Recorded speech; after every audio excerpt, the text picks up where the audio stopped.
பொழுதுபோக்கு அப்படின்னா என்ன? எல்லா கடமைகளையும் செஞ்சு முடிச்சுட்டு அந்த சந்தோஷத்தை கொண்டாடுறது தான் பொழுதுபோக்குங்கிறது. தினசரி நமக்கு நிறைய கஷ்டமான கடமைகள்லாம் இருக்குது. இப்போ ஆடல் பாடல் இதெல்லாம் நமக்கு ஈஸி, ரொம்ப ஒரு ஈஸியான வேலை. இது கஷ்டம் கிடையாது. ஆடல் பாடல்லாம் ஈஸி கிடையாது, அதாவது கஷ்டம் கிடையாது. ஆனால் கஷ்டமான தினசரி கடமைகளில் கஷ்டமான நிறைய வேலைகள் இருக்குது.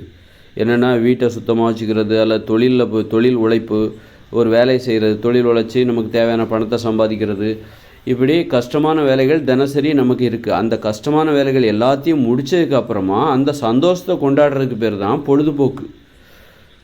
அதனால் பொழுதுபோக்கை என்றைக்குமே காலையிலே டிவி பார்க்காதீங்க, காலையிலே பாடலாம் கேட்காதீங்க, பாட்டு பாடாதீங்க, டான்ஸ் ஆடாதீங்க. உங்கள் கடமைகள் தினசரி கஷ்டமான கடமைகளை முதல்ல முடிச்சுட்டு அந்த சந்தோஷத்தை கொண்டாடணும். அதுக்கு பேர் தான் பொழுதுபோக்கு. கடமைகளை செய்யாமலேயே காலங்காத்தால் டிவி பார்க்குறது, எல்லாத்தையும் மொபைல் ஃபோன் பார்த்து பொழுதை போக்குறது, இதெல்லாம் கடமையை செய்யாமலே நம்ம பொழுதை போக்குறோம். அப்போ அது கண்டிப்பாக அது பொழுதுபோக்காக இருக்காது. ஒரு குற்ற உணர்ச்சி நமக்கு இருந்துக்கிட்டே இருக்கும். தினசரி கடமையெல்லாம் முடிச்சுட்டு அப்புறமா நீங்கள் பொழுதுபோக்குனீங்கன்னு வைங்க, அப்புறமா ஆடுங்க பாடுங்க. தினசரி கடமைங்கிறது என்னது? கஷ்டமான வேலைகள், தொழில், அப்புறம் வேறு நிர்வாகம், ஏதோ நிறைய வேலைகள் கண்டிப்பாக நமக்கு இருக்கும். ஒரு லட்சியவாதியாக இருந்தால் அவருக்கு நிறைய வேலை இருக்கும். ஒரு லட்சியத்தோடு நீங்கள் வாழ்ந்தீங்கன்னா உங்களுக்கு தினசரி கடமைகள், கடினமான கடமைகள் நிறைய இருக்கும் செய்வதற்கு.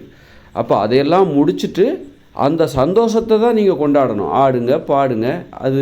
அப்போ பொழுதுபோக்குங்கிறது காலையிலே என்றைக்குமே செஞ்சிடாதீங்க. அதுவே மிகப்பெரிய குற்றம். கடமை செய்கிறதுக்கு முன்னாடியே அந்த கொண்டாடுறீங்க அப்படின்னா அர்த்தம் இல்லாத பொழுதுபோக்காக இருக்கும். குற்ற உணர்ச்சியோடு தான் நீங்கள் அந்த பொழுதுபோக்குவீங்க.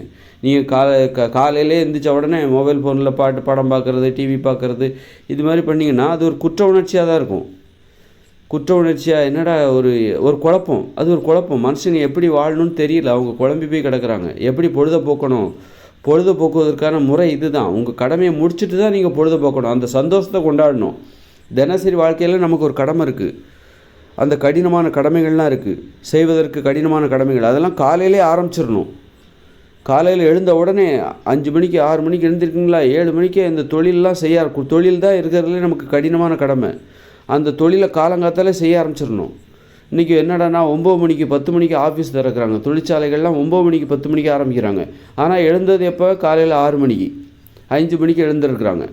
அப்போது 9 மணிக்கு ஆஃபீஸ் வேலை நேரம் ஆரம்பிக்குது அப்படின்னா இடப்பட்ட 3-4 மணி நேரம் இவங்க என்னெல்லாமோ பண்ணிடுறாங்க. அதாவது டிவி பார்க்குறாங்க, மொபைல் ஃபோன் பார்க்குறாங்க, பொழுதை போக்கிட்டு தான் கடினமான கடமைகளை ஆரம்பிக்கிறாங்க.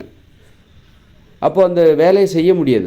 நமக்கு மனசு ஒரு குழப்பமான மனநிலையில் தான் நம்ம அந்த வேலையை செய்ய முடியும். ஒரு ஆர்வம் இருக்காது.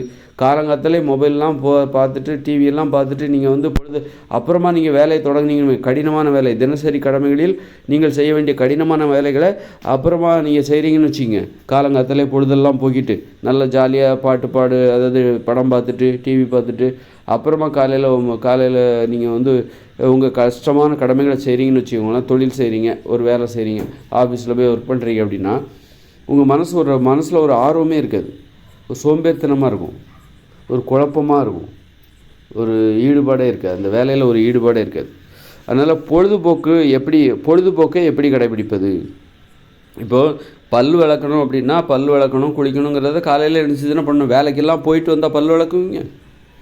காலையில் எழுந்திரிச்ச உடனே வேலைக்கெல்லாம் போயிட்டு சாப்பிட்டுட்டு அப்புறம் வேலைக்கு கிளம்பிட்டு அப்புறமா போயிட்டு சாயந்தரமாக பல் விளக்குவீங்க? காலையில் பல் விளக்கணும், குளிக்கணுங்கிறது இருக்குல்ல. பல் விளக்குறது எல்லாத்தையும் சாயந்தரமாக குளிப்பீங்க. காலையில் குளிக்காமல், காலையில் பல் விளக்காமல் சாயந்தரமாக நீங்கள் பல் விளக்கிட்டு குளிப்பீங்க. காலையிலையும் பல் விளக்கணும், இரவும் பல் விளக்கணும். அப்போ காலையில் கண்டிப்பாக பல் விளக்கணும்ல, காலையில் கண்டிப்பாக குளிக்கணும்ல, குளிச்சுட்டு தானே வேலை பார்க்கணும். அதே மாதிரி தான் நீங்கள் உங்கள் தினசரி கடமைகளில் கடினமான கடமைகள் எது? தொழில் தான் பெரிய கடினமான, அதெல்லாம் முடிச்சுட்டு தினசரி நாம் செய்ய வேண்டிய கஷ்டமான வேலைகள் எல்லாத்தையும் செஞ்சு முடிச்சிட்டதுக்கப்புறமா அந்த சந்தோஷத்தை தான் நீங்கள் கொண்டாடுறீங்க. ஆடுறீங்க, பாடுறீங்க, ஓவியம் வரைகிறீங்க, கவிதை வரைகிறீங்க, கதை சொல்கிறீங்க, ஜாலியாக இருக்கிறது, விளையாடுறது எல்லாமே விளையாடுறது ஒரு பொழுதுபோக்கு, சந்தோஷமான விஷயம். அப்போ அந்த வேலையெல்லாம் நீங்கள் சாயந்தரம் தான் பண்ணணும். எல்லா வேலையும் முடிச்சிட்டதுக்கப்புறம் தான் பண்ணணும். எல்லா வேலையும் தினசரி கடமைகள், கடினமான கடமைகள் அத்தனையும் செஞ்சு முடித்து அந்த கொண்டாட்டத்தை கொண்டாடுகிற அதற்கு பெயர் தான் பொழுதுபோக்கு என்பது தெளிவாக புரிஞ்சுக்கிட்டு இதுக்கு இடையில் நீங்கள் வேலை பார்க்கும்போது மொபைல் ஃபோன் பார்க்காதீங்க. நீங்கள் என்ன வேலை பார்க்குறீங்களோ அதுக்கு சம்மந்தம் இல்லாத விஷயத்த பேசாதீங்க.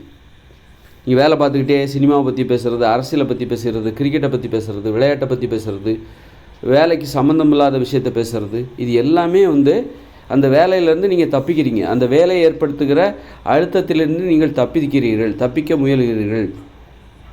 அப்படி தப்பிக்கின்ற மனப்பான்மை என்று தான் அதன் பொருள். அந்த சுமையை அதை நேரடியாக அந்த கடமையை நேரடியாக எதிர்கொண்டு அந்த பொறுப்பை முழுமையாக ஏற்றுக்கொண்டு செயல்படுவதற்கு உங்களுக்கு அந்த அளவுக்கு தைரியம் இல்லை. தப்பிக்க பார்க்குறீங்க, அதுதான் சோம்பேறித்தனம். தப்பிக்க பார்க்குறது தான் சோம்பேறித்தனம். தப்பித்து விடுதல், கடமையை செய்வதிலிருந்து பார்க்குற ஒரு மனநிலை, தப்பிக்கின்ற மனநிலை.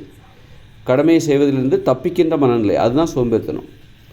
அதனால் என்றைக்குமே நம்ம கடமைகளை தினசரி கடமைகளை செஞ்சு முடிச்சுட்டு கடினமான கடமைகள், தொழில், லட்சியம் சார்ந்த கடமைகள், எல்லா வேலையும் செஞ்சு முடிச்சுட்டு அதுக்கப்புறம் அந்த சந்தோஷத்தை கொண்டாடணும். அந்த வெற்றி, அதுதான் வெற்றி. தினசரி ஒவ்வொரு நாளும் நம்ம வெற்றி பெறணும். வெற்றிங்கிறது என்றைக்கோ ஒரு நாள் வரப்போகிறது கிடையாது. தினசரி நம்ம வெற்றி பெறணும். நம்ம கடமைகளை செஞ்சு முடித்து அந்த வெற்றியை நாம் கொண்டாடுகிற அந்த வெற்றியை கொண்டாடுகிற நம்ம தினசரி நம்ம வாழ்க்கையில் உள்ள கடமைகள், கடினமான கடமைகள் எல்லாத்தையும் செஞ்சு முடிச்சுக்கிறோம்ல, அதுதான் வெற்றி. அந்த வெற்றியை தான் நீங்கள் கொண்டாடுறீங்க.